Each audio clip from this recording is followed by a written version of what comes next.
उधर अमेरिका ने दावा किया है कि ईरान ने ट्रंप के दबाव में 800 लोगों को फांसी देने का फैसला रोक दिया है। व्हाइट हाउस ने कहा है कि ईरान में अगर हत्याएं जारी रहीं तो अमेरिका के पास सैन्य कार्रवाई का विकल्प खुला है। मानवाधिकार समूहों की माने तो सरकार विरोधी प्रदर्शनों पर तेहरान की हिंसक कार्रवाई से अब तक 2600 से अधिक लोग मारे गए हैं। उधर व्हाइट हाउस ने कहा है कि ईरान के हालात पर अमेरिकी लगातार नजर रखे हुए हैं और अगर हालात बिगड़े तो एक्शन के लिए भी तैयार हैं। अमेरिका, कनाडा जैसे कई सारे देशों ने अपने नागरिकों को ईरान से निकलने के लिए कहा है, तो भारत ने भी जो तेहरान दूतावास है वहां के जरिए अपने तमाम भारतीयों को ईरान छोड़कर निकलने को कहा है।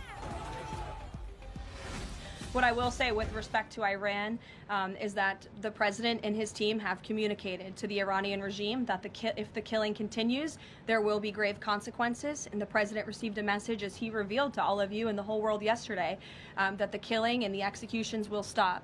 And the president understands today that 800 executions that were scheduled and supposed to take place yesterday were halted. And so the president and his team are closely monitoring this situation, and all options remain on the table for the president. एक और बड़ी खबर का रुख कर लेते हैं। Iran में जारी देशव्यापी विरोध प्रदर्शन के बीच अमेरिका ने तेहरान के खिलाफ फिर से कड़े प्रतिबंधों की घोषणा की है। ट्रंप प्रशासन ने ईरान के 18 अधिकारियों पर प्रतिबंध लगाए हैं। इन्हें प्रदर्शनकारियों पर सख्ती और हिंसा के लिए जिम्मेदार बताया गया है। अमेरिका का कहना है कि ये लोग तेल से होने वाले अरबों डॉलर की कमाई का गलत इस्तेमाल करने के मामले में भी शामिल हैं। अमेरिकी ट्रेजरी सचिव स्कॉट बेसन ने कहा है कि ये प्रतिबंध राष्ट्रपति डोनाल्ड ट्रंप के निर्देश पर लगाए गए हैं, जो कि आजादी और न्याय की मांग कर रहे ईरानी लोगों के साथ मजबूती से खड़े हैं। तो ईरानी लोगों के साथ मजबूती से खड़ा है अमेरिका, ये संदेश ट्रंप दे चुके हैं। यहां तक कहा था कि प्रदर्शनकारियों के लिए मदद पहुंच रही है और ईरान पर दबाव बनाने के लिए 18 बड़े अधिकारियों पर प्रतिबंध लगा दिया गया है।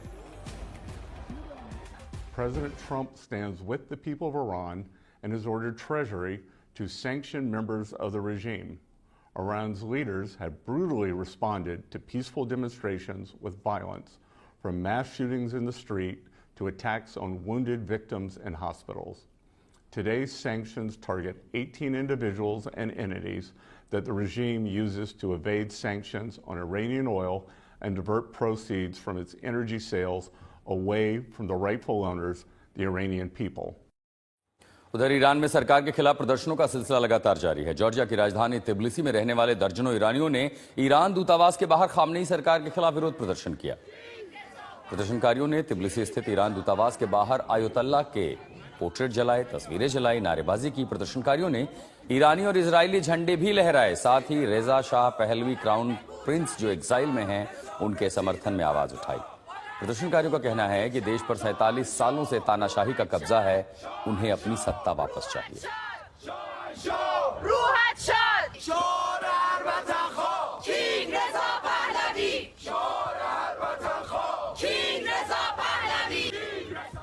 तो एक तरफ खामनेई के खिलाफ विरोध की आवाज उठ रही है, दूसरी तरफ अमेरिका ईरान के चारों ओर युद्ध का घेरा कसना शुरू कर चुका है। मिडिल ईस्ट में युद्ध का काउंटडाउन शुरू हो चुका है। अगले 24 घंटे अमेरिका और ईरान के बीच सीधे सैन्य टकराव के लिए सबसे खतरनाक माने जा रहे हैं। ये सिर्फ अटकलें नहीं हैं, बल्कि कुछ सिग्नल हैं जो युद्ध से पहले ठीक दिखाई दे रहे हैं।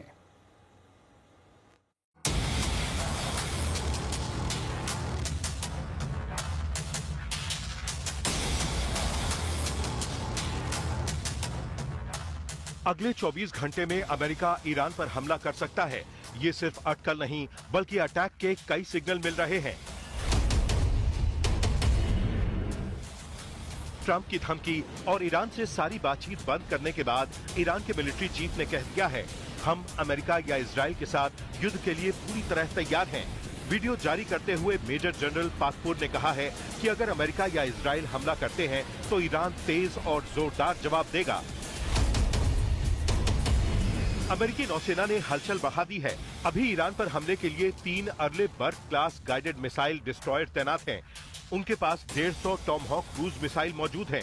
यूएसएस रूजवेल्ट लाल सागर में तैनात, यूएसएस मिटशर फारस की खाड़ी में तैनात, यूएसएस मैकपॉल ये भी फारस की खाड़ी में तैनात है। एक ओहायो क्लास गाइडेड मिसाइल पनडुब्बी यूएसएस जॉर्जिया भी लाल सागर या फारस की खाड़ी में एक्टिव है। अमेरिका ने ईरान के सबसे करीब कतर में अल उदीद एयरबेस से सैकड़ों सैनिकों को निकालना शुरू कर दिया है। मिडिल ईस्ट के सबसे बड़े एयरबेस से सैनिकों को सुरक्षित जगह पर भेजा जा रहा है। माना जा रहा है कि ट्रंप किसी भी वक्त हमले का आदेश दे सकते हैं और ईरान का पलटवार जून 2025 की तरह ही इस एयरबेस पर हो सकता है। जनवरी 14, 2026 को अल उदैद एयरबेस से कम 6 KC-135 एरियल रिफ्यूलिंग एयरक्राफ्ट ने उड़ान भरी। ये टैंकर लड़ाकू विमानों और बम वर्षकों में लंबी दूरी के लिए तेल भर देते हैं। ऐसी हलचल अक्सर संभावित हमले से पहले होती है। जून 2025 में ईरान के परमाणु ठिकानों पर अमेरिकी हमले से पहले भी ऐसी ही हलचल हुई थी। अमेरिका ने दक्षिण चीन सागर में तैनात Abraham Lincoln carrier strike group को मध्य पूर्व की ओर भेज दिया है। माना जा रहा है कि लगभग एक हफ्ते में ये ईरान के पास पहुंच जाएगी। हालांकि इसके आने से पहले भी अमेरिका के पास ईरान पर दमदार और सीमित हमले करने के लिए इलाके में पर्याप्त विमान, जहाज और सैनिक मौजूद हैं। ईरान ने ईरान से आने जाने वाली इंटरनेशनल फ्लाइट्स को छोड़कर सभी फ्लाइट्स के लिए अपना एयर स्पेस बंद कर दिया है। तेहरान ने एक नोटिस जारी किया कि एयर स्पेस 2 घंटे से थोड़ा ज्यादा समय के लिए बंद रहेगा, लेकिन अमेरिकी हमले का खतरा मंडराने के बाद बिना कोई वजह बताए कमर्शियल विमानों के लिए अपने एयर स्पेस को बंद करने का आदेश बढ़ा दिया है। पेंटागन के साथ ब्रीफिंग में ट्रंप ने 2 टूक कहा कि अमेरिकी सैन्य कार्रवाई से खामेनेई सरकार को तुरंत और निर्णायक झटका लगना चाहिए। वो ऐसा युद्ध शुरू करना नहीं चाहते जो हफ्तों या महीनों तक चले। ट्रंप के सलाहकार उन्हें हमले की तेजी और असर को लेकर गारंटी दे रहे हैं, लेकिन इसकी गारंटी नहीं दे रहे कि अमेरिकी सैन्य हमले के बाद सरकार जल्दी गिर जाएगी। इसका मतलब ये नहीं कि ट्रंप हमले का फैसला नहीं करेंगे। जून 2025 में भी जब ईरान भ्रम में था, तब अमेरिका का हमला अचानक हुआ था। Well, you never know, do you? You never know. Do you think it's, So far, my track record's been excellent, but you never know. do you think it's going to be something kinetic like that, or more like cyber? Or Well, I can't tell you that. I know exactly what it would be. We have to make a decision, certain but I can't be. Obviously, I can't be telling you. दूसरी तरफ Iran के विदेश मंत्री को भी ऐसी आशंका है कि अमेरिका अचानक हमला कर सकता है और इस वजह से वो जून 2025 वाली गलती न दोहराने की चेतावनी दे रहे हैं।